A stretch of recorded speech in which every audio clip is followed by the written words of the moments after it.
Saudara Bapak Ibu Saudara, dan saya serahkan kepada hamba Tuhan yang melayani. Mari Om, Tuhan Yesus memberkati.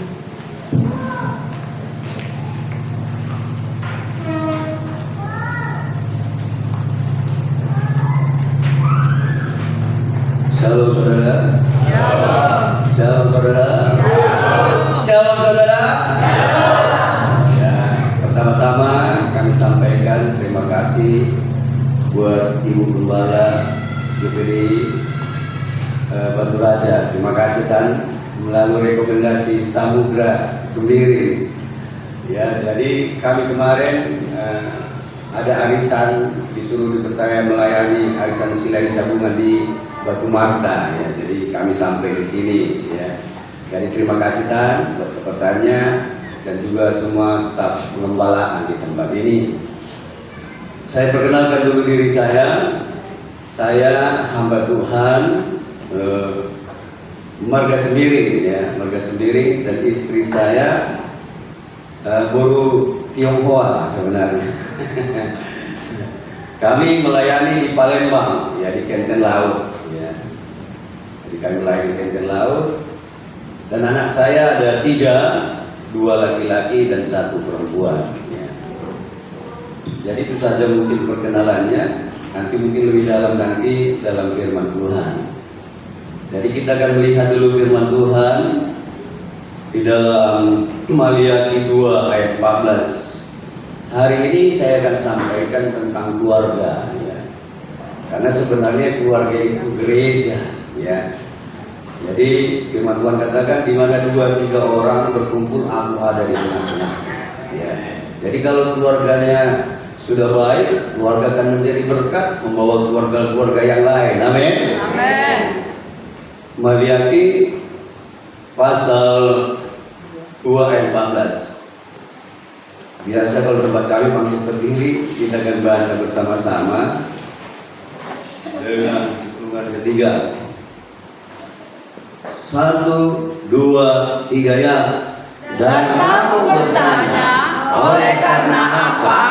Oleh sebab Tuhan telah menjadi saksi antara engkau dan istri masa mudamu, yang kepadanya engkau telah tidak setia, padahal dialah teman sekutumu dan istri seperjanjianmu. Terima kasih, silakan duduk.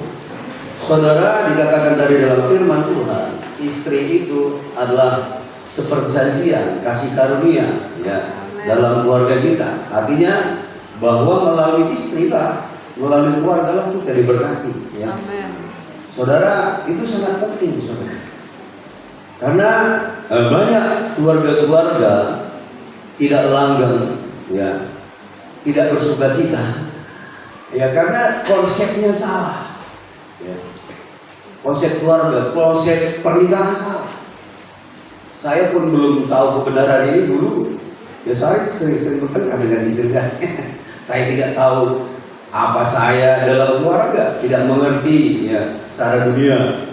Apalagi orang Batak, sudah kupuhor kau, kata, sudah pugeli kau, kata. Mana bisa dibelinya manusia? Firman Allah katakan satu jiwa manusia harganya seisi dunia. Ya, kadang-kadang martabat wanita itu direndahkan, disepelekan, ya. Jadi banyak keluarga enggak bahagia, enggak sukacita. Karena apa? Tidak keluarga ilahi. Konsepnya konsep dunia. Cara dia berkeluarga seperti dunia. Ya. Sehingga ketika dia berkeluarga, sepertinya di dunia tapi rasanya di neraka. Ini kan berbahaya. Sehingga merasa capek, merasa lelah. Padahal Tuhan katakan bahwa dunia ini bisa dikuasai oleh keluarga. Ya. Kalau Tuhan katakan, kalau keluarga rukun, Tuhan perintahkan berkat. Ya, berkat datang, berkat yang mencari kita. Ya, jadi keluarga itu sangat menjadi penentu dalam segala hal, baik anak keturunan kita. Amin. Tapi mengapa? Karena keluarga konsepnya salah, cara berkeluarganya salah, saudara.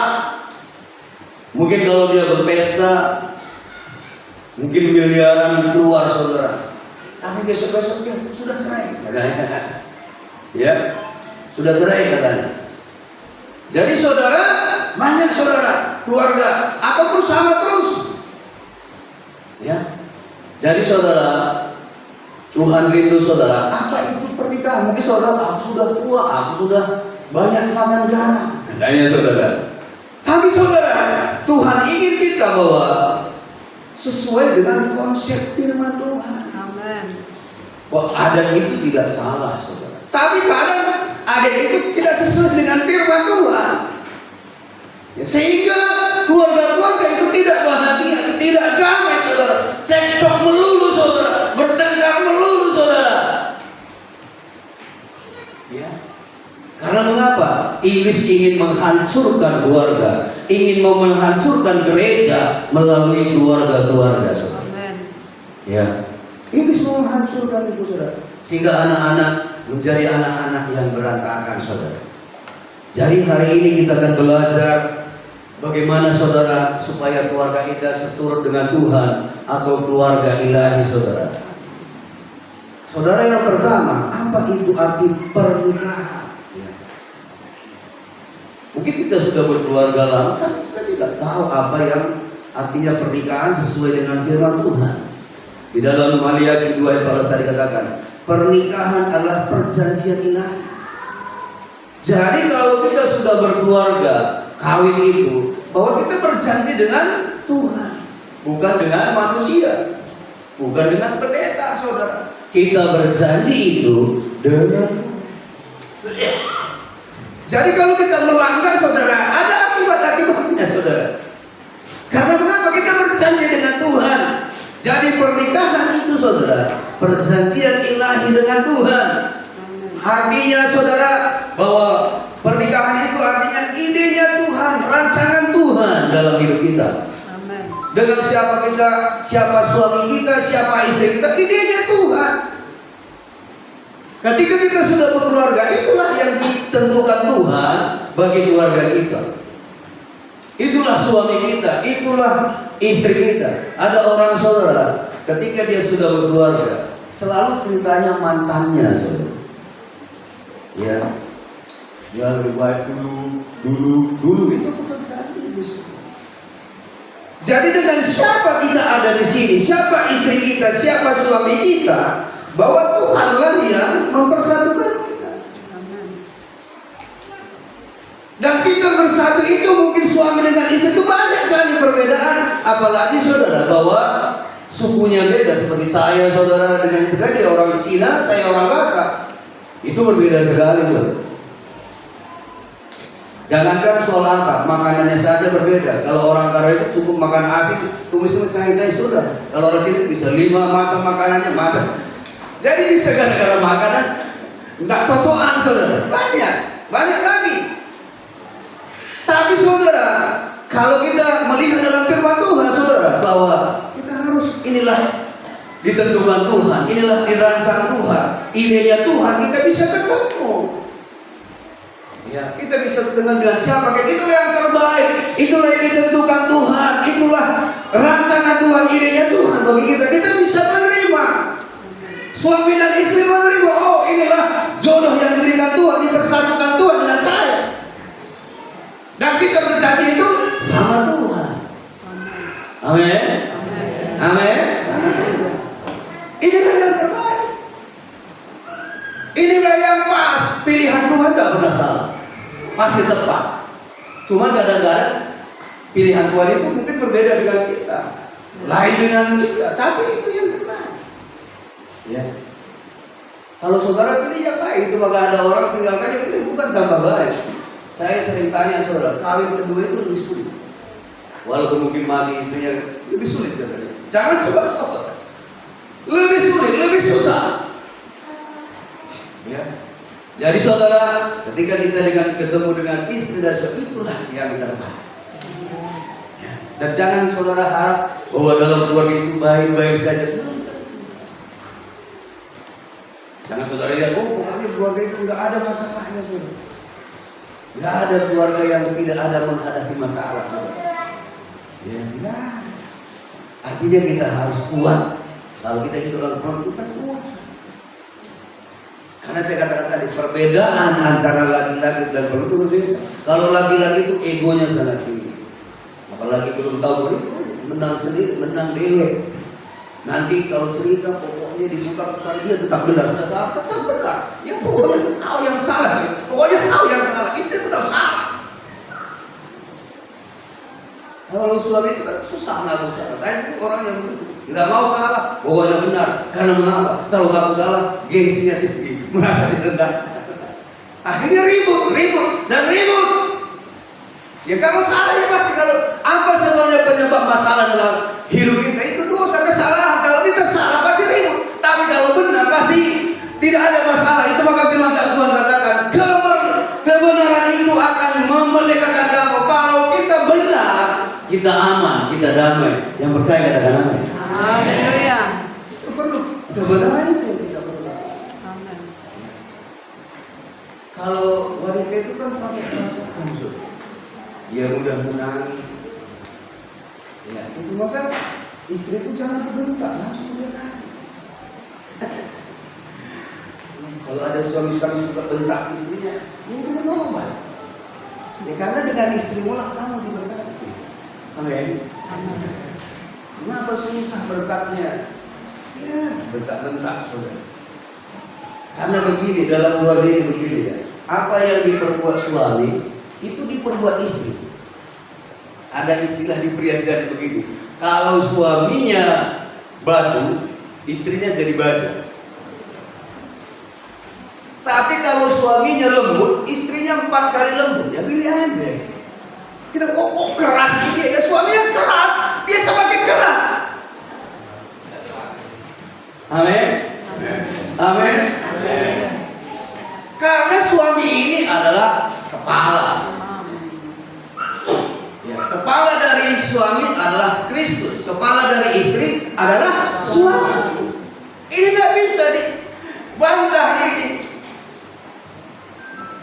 Sama seperti air yang mengalir, kalau hulunya sudah bersih, hilirnya semua bersih. Kalau hilirnya bersih, hulunya semua jadi tidak bersih. Penentu. Suami itu penentu. Itu maka di gereja kan kalau kita lihat berapa persen, di sini juga paling wanita yang banyak. Kalau suami itu susah. Sebenarnya kalau suaminya sudah bagus itu mudah sekali. Tanpa amin. Amin. Perbedaan. Walau waktu kita pacaran kan semua indah, semua bagus sudah. Tapi setelah itu mulai kelihatan aslinya. Mungkin kalau tidur di sini kasihilah istri. Kalau kita mengasihi istri, istri berbalik mengasihi suami. Tapi kalau suami kasar kepada istri, terbalik juga. Jadi kalau saya sekarang tidak mau saya nyalahkan istri, berbahaya. Karena kebanyakan saya yang sebenarnya yang salah. Dia bilang, aku sebaik. Sampai bersetengah leher kadang-kadang. Perkara sepele bisa. Karena selalu pembenaran ya. Jadi pernikahan adalah idenya Tuhan. Yang kedua, pernikahan adalah perjanjian suami istri. Kristus sebagai kepala gereja. Jadi saudara, sebenarnya Kristus sebagai kepala. Sebenarnya suami dan istri sederajat sebenarnya. Hanya si suami itu hanya sebagai pemimpin saja. Tidak pernah itu, Tuhan tidak pernah bedakan antara laki-laki dan perempuan. Itu sederajat. Dunia yang sering membedakan. Kepala itu Kristus. Ya. Jadi kepala dari keluarga itu artinya Kristus. Ya. Suami istri berjanji untuk setia dalam keadaan apapun juga sampai kematian memisahkan. Jadi pernikahan itu artinya berjanji sama Tuhan, hanya kematian yang memisahkan. Jangan katakan begini, aku nggak cocok ya, ganti. Kalau halal ion kan, kalau nggak cocok ganti.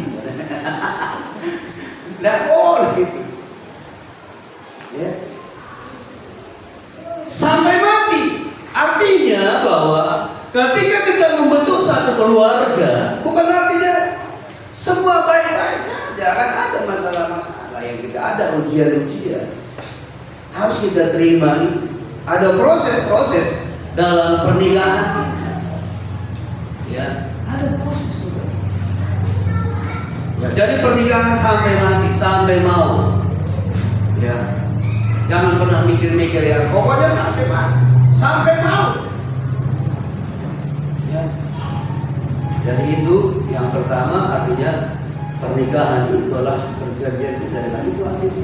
Yang kedua, di dalam Matius 19 ayat 5 dan 6, apa itu arti pernikahan? Matius 19 ayat 5 dan 6, saudara.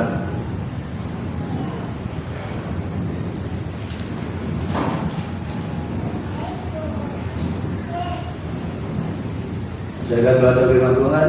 Matius 19 ayat 5 dan 6. Dan firman-Nya, sebab itu laki-laki akan meninggalkan ayah dan ibunya dan bersatu dengan istrinya, sehingga keduanya itu menjadi satu daging. Demikianlah mereka bukan lagi dua, melainkan satu. Karena itu apa yang telah dipersatukan Allah tidak boleh diceraikan manusia.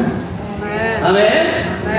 Saudara, laki-laki dan perempuan itu, saudara, menjadi satu. Pernikahan artinya laki-laki dan perempuan itu jadi satu. Satu itu jadi dempet begini. Itu makanya kalau satu itu, kalau dempet begini, kalau kira-kira dibelah itu jadi sakit dua darah. Artinya setiap keluarga yang pisah, saudara, sakit. Pasti sakit. Jangan coba-coba. Karena tadi sudah dipersatukan. Semakin sakit pasti sakit. Ya. Itu maka sebenarnya suami istri itu harus satu, sama-sama, kemana sama-sama, ke gereja sama-sama, arisan sama-sama. Saya kalau pergi enggak apa saya tinggalkan di istri saya, kurang lebih ada yang kurang. Atau tidurnya sama-sama, ada tidur di kamar, ada tidur di luar keluarga, tidak ada yang ngaku. Aku pernah masuk satu rumah, saudara, ada keluarga saudara, masuk satu rumah, bahwa kamar suaminya di belakang, kamar istrinya di depan. Satu rumah bertahun-tahun tidak sekapan.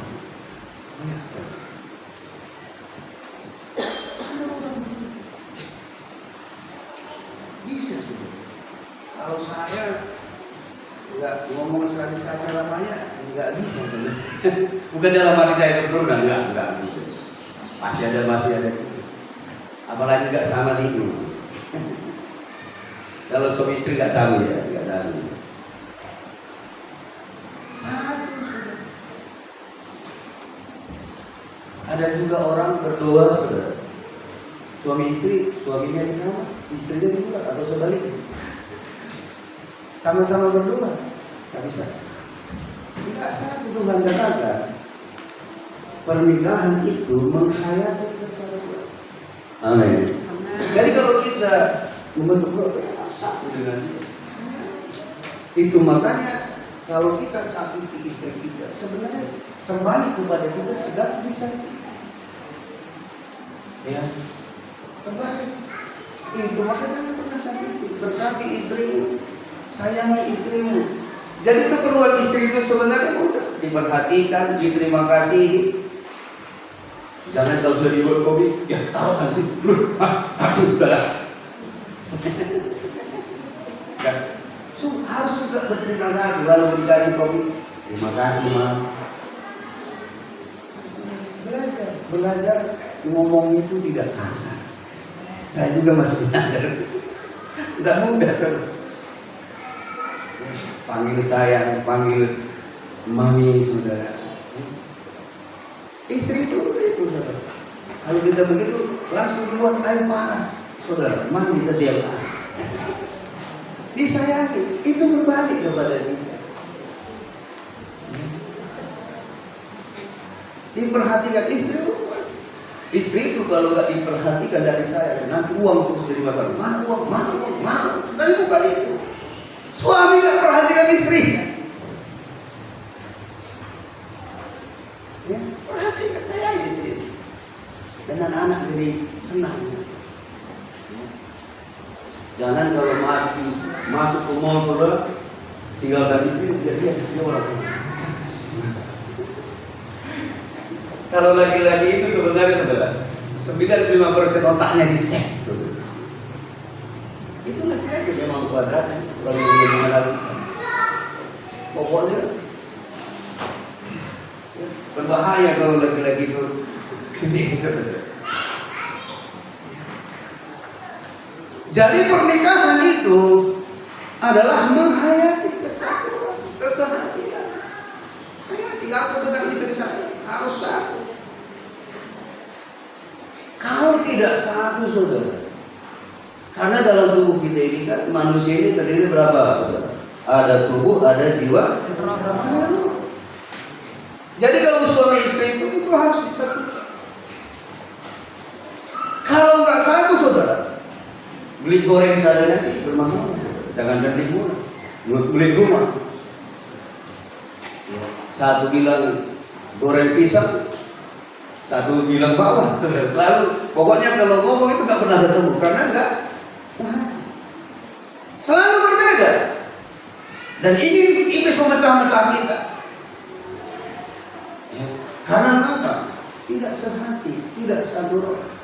Jadi yang pertama, saudara, apanya yang kalau kita bersatu maka ada kuasa kesehatian, kuasa kesatuan. Jadi kalau kita sadar ada kuasa, ada kekuatan. Karena mengapa iblis merusak keluarga, ingin memecah keluarga supaya keluarga itu tidak diberkati dan tidak menjadi berkah. Saya percaya kalau keluarga Kristen itu berrukun, pasti keluarga yang lain datang. Tidak perlu kita ngomong, datang ya. Kebanyakan kan keluarga Kristen itu ribut terus. Kalau ribut dengan tetangga. Saya dulu belum bertobat ini sudah kalau ribut. Kucap. Kau takut dengan tetangga, pelayan dosa. Kucap. Iblis itu memang mau berusaha. Itu perlu kita buat. Perlu buat dalam Tuhan.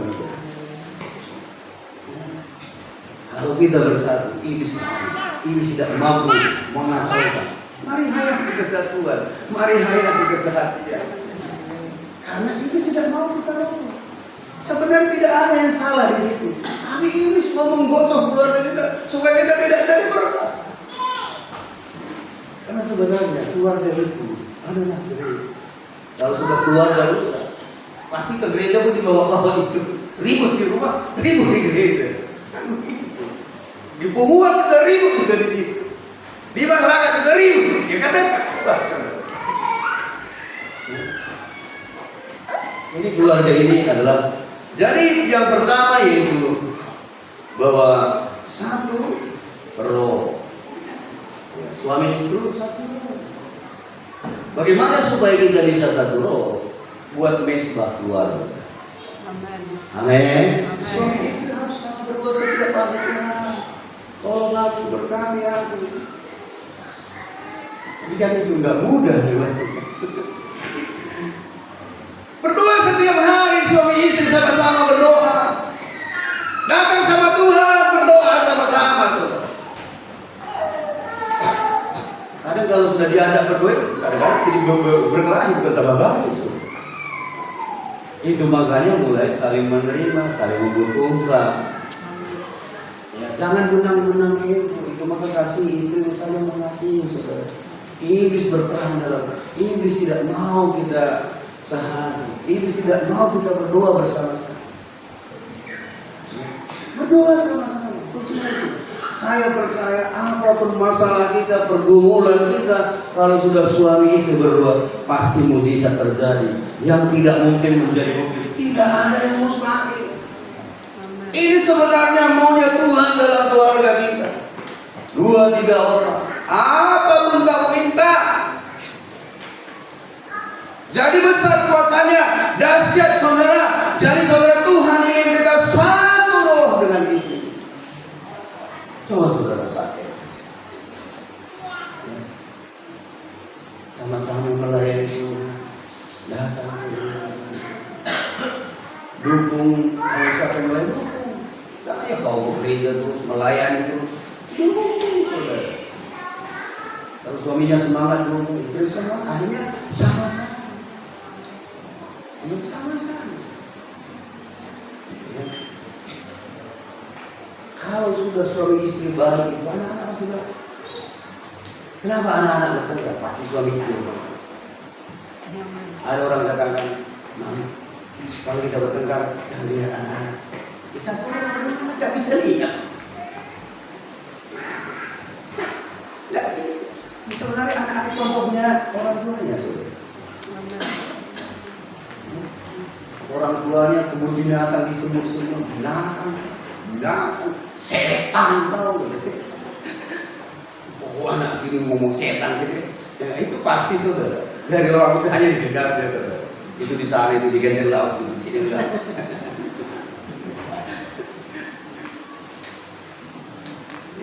Dan mulut ini harus dijaga. Kalau kita sudah bisa menjaga mulut kita saudara, itulah kesucian. Karena di mana Allah katakan di mulut mula berkat, di mulut. Amin. Kalau saya sekarang belajar, saya dengan siapa pun saya nggak mau menyakiti. Apakah dengan istri, dengan orang, tidak mau. Saya harus bisa menahan mulut saya. Permasalahan mereka itu mulut ini. Coba kalau kita sakiti orang, katai orang, ya kembali sama kita juga. Coba kalau kita tahu kita diam, di mana Allah katakan, kalau ada ngatai kan doakan saja. Kadang-kadang kan di rumah itu semua mulut tidak bisa dikai. Ada orang ke gereja merasa hebat, pokoknya ngomong terus. Kalau kita ngomong itu memberkati, amin. Dengan siapa pun memberkati. Kalau tidak jadi berkat, apa ngomong? Jadilah berkat. Ya. Jadilah berkat. Kemana pun kita menjadi berkat. Jangan melemahkan. Datang ke gereja, ada orang dibilang dulu, dia balik orang, tidak ada bagus. Tidak ada program-program tidak bagus itu. Saudara, mari dukung. Siapa yang maju dukung? Amin. Mari saudara. Kalau mau diangkat sekali waktu saudara, pasti diangkat. Kalau saudara sudah jadi berkat, tanpa dicari pun saudara jadi diangkat. Amin. Tuhan itu tak pernah salah pilih saudara, nggak pernah. Baik di gereja, di mana pun kita, kalau kita sudah menjadi dari satu roh yang kedua, bagaimana menghayati kesatuan? Satu jiwa. Satu jiwa artinya komunikasi yang jujur dan terbuka. Jadi dalam keluarga itu harus jujur. Ada orang suami gajinya 3,5 juta kali 3 juta. Enggak mau. Semua jujur, suami istri itu harus jujur, terbuka, tidak ada tutup di dalam suami istri. Komunikasi yang baik. Keluarga itu sebenarnya komunikasi. Yang dirusak di dalam keluarga sebenarnya sejak dulu Adam dan Hawa itu komunikasi, karena ketika Hawa mengambil pohon pengetahuan tidak benar itu, iblis kata Hawa, bukan aku, iblis katanya. Ditanya ada katakan Hawa. Komunikasi sampai hari ini, mengapa keluarga tidak aman, komunikasi tidak ada. Kalau laki-laki itu bisa diam seminggu, kalau perempuan itu tidak bisa. Sebenarnya kalau wanita itu ngoceh itu sehat. Justru kalau diam dia jadi masalah itu. Tapi kadang diam kau betul, diam kau betul. Tambah disuruh diam, tambah tidak. Ya. Jadi komunikasi, iya saudara, selalu masalah itu. Perbaiki lagi komunikasi. Ya. Bagaimana senang istrimu buat itu, bagaimana senang suami buat itu. Ya. Belajar berkomunikasi. Kadang begini ya, kalau kita sudah berkeluarga, sepertinya komunikasi ini nggak ada yang baik. Semua kata-katanya kasar, kata-katanya menyakitkan. Mari kita berdoa.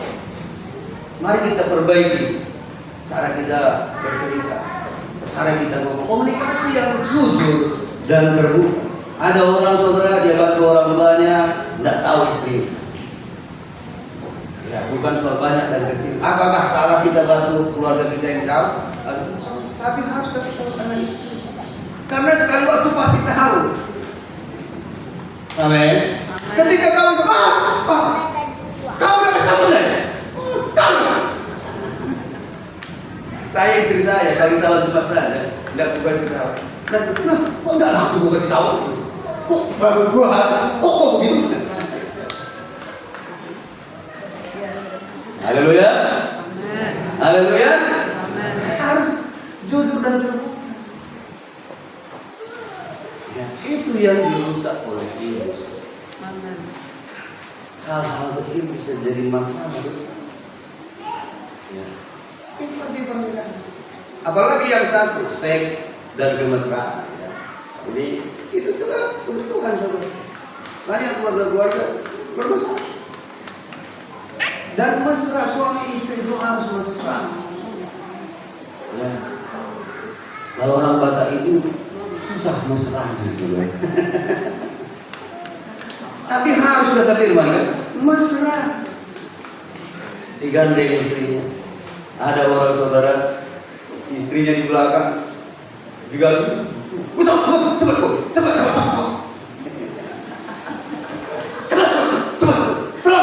Cepat. Boleh motor cepat.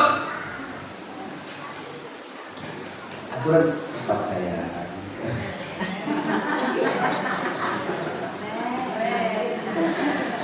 Itu pengalaman saya cerita.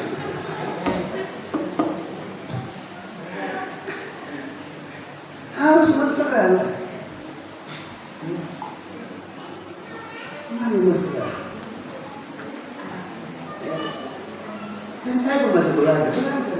Kalau kita mesra semakin baik, semakin indah. Ya, semakin bagus saudara, semakin damai rumah tangga. Mari kita belajar sesuai dengan kebenaran cinta. Amin. Mari kita belajar. Kita belajarnya sama Tuhan, jangan sama orang saudara.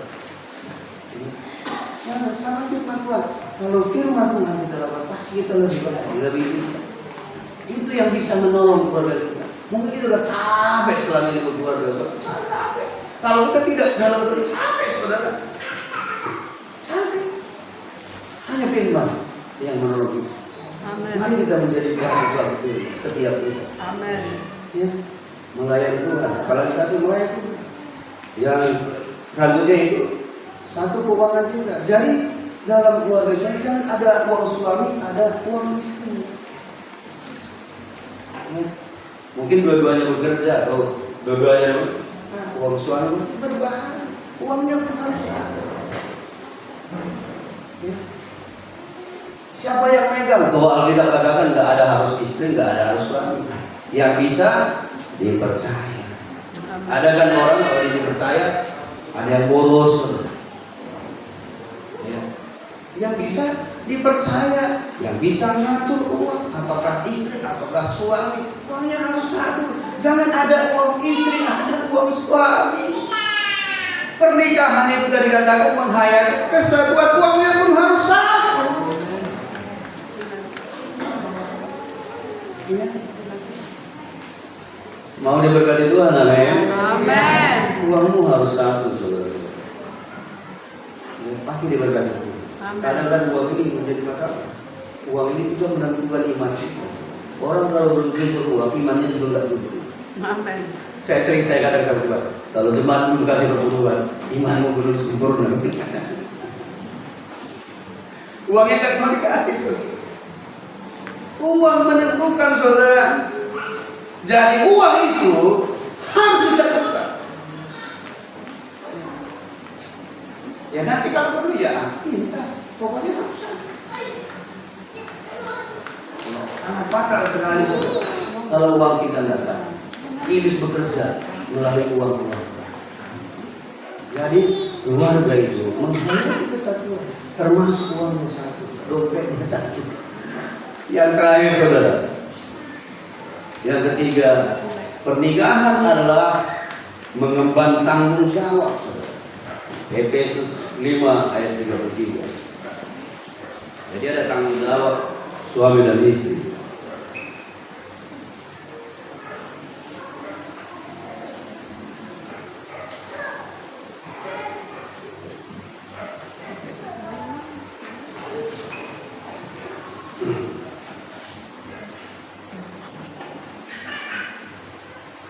Efesus 5 Efesus yang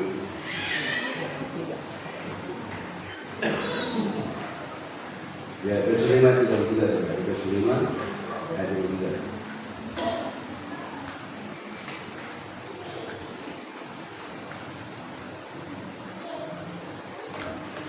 Iya. Bagaimanapun juga bagi kamu masing-masing berlaku, kasihilah istrimu seperti dirimu sendiri, dan istri hendaklah hormat kepada suaminya. Jadi saudara, yang ketiga, apa arti pernikahan? Itu adalah mengemban tanggung jawab. Ada tanggung jawab masing-masing. Tanggung jawab suami apa? Tanggung jawab istri ada.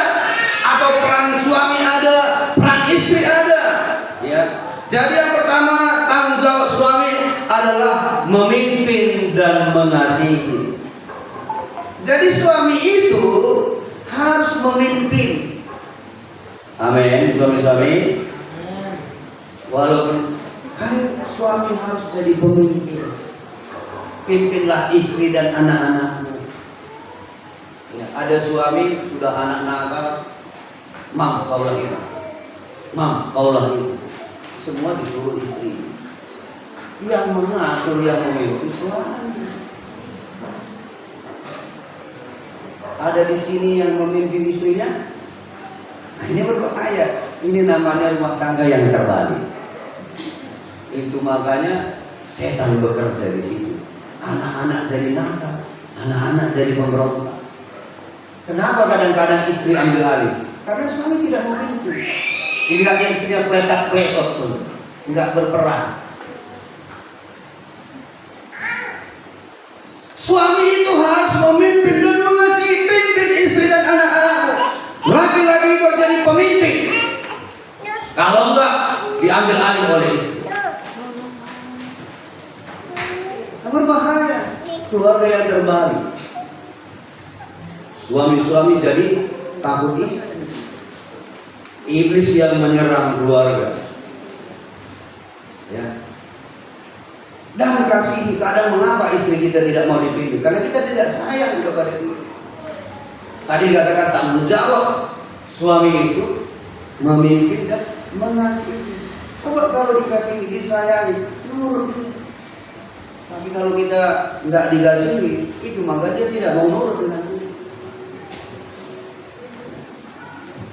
Dan memimpin itu lembut dan tegas. Ya. Seorang pemimpin dia harus memimpin lembut dan tegas. Kalau hanya tegas menjadi pemberontak. Kalau hanya lembut jadi manja. Jadi sama-sama seimbang. Memimpin itu harus seimbang. Baik memimpin keluarga, memimpin di perusahaan, memimpin di gereja, itu harus lembut dan tegas. Sama seperti kaki itu. Firman Tuhan katakan lembut dan tegas mendatangkan kehidupan. Ini kaki ini saudara, kalau dia satu saudara, enggak seimbang, enggak tahan. Kalau hanya tegas saja, enggak tahan saudara. Atau sebaliknya, hanya lembut saja saudara, enggak tahan, enggak bisa berjalan. Seorang suami dia seorang pemimpin lembut dan tegas sama-sama. Amin. Kenapa anak-anak kita nakal? Suami tidak tegas. Hanya dimanja. Jadi lama. Lama-lama bapaknya pun dipotong.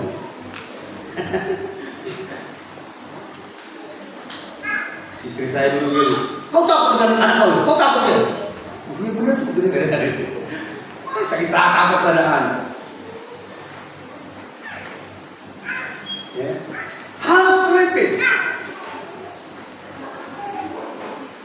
dengan lembut dan tegas. Dua-duanya. Jangan satu. Kalau saya dulu depan saya begini, hanya lembut saja, baik saja. Tidak bisa. Anak-anak jadi nakal, jadi manja. Salahnya tidak apa-apa. Nah, apa ya? Anak jadi nakal. Justru kalau kita manja anak kita jadi nakal. Amen. Jangan manja anak. Sama-sama. Ya kalau dia salah harus ditegur. Kalau dia kan dia disanjung. Anak juga senang sanjung. Sanjung. Tapi kalau salah, kalau tidak boleh mencuri. Tidak boleh melawan. Tidak boleh ngomong kotor. Ada orang saudara, anaknya sudah ngomong kotor, ketawa.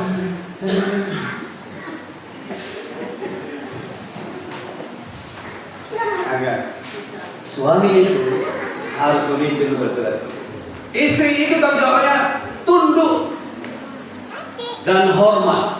Jadi istri itu harus tunduk, jangan tanduk terus suami. Apa-apa ditanduk. Apapun mau dia tanduk. Ditanduk saudara. Jangan tanduk, tunduk. Katakan dulu istri, aku mau tunduk sama suamiku. 1, 2, 3. Aku tunduk sama suamiku. Belum keras, masih ragu-ragu. Itulah menghayati keluarga ini. Oke saudara. Ini pernikahan saudara, ini tentang keluarga. Tunduk, hormat sama suami. Kalau saudara tunduk hormat, gagal dari suami. Tapi kalau gagal hormati, dia akan menjadi orang bodoh. Pintar menjadi orang bodoh saudara. Kan itu banyak di tengah-tengah keluarga hari ini. Sehingga keluarga tidak berkah. Karena di dalam keluarga itu sebenarnya ada hubungan, masih tetap ada hubungan seperti enggak. Di dalam keluarga itu sebenarnya seperti anggur saudara. Anggur saudara. Kalau saudara di pasar beli anggur, di anggur itu ada 3 rasa. Ada rasa pahit, ada rasa manis, ada asin. Dalam keluarga ini 3 ini ada. Jangan saudara pikir keluarga ini aman. Untuk itu harus tahu, ada asam, ada manis, ada pahit. Bicara di dalam keluarga ini. Saya pun masih alami itu. Itu membuat kita kuat, bukan menjadi menyalahkan. Amin.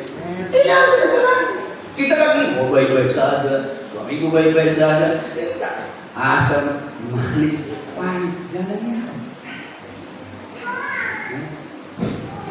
Tidak mudah tapi bisa. Amin.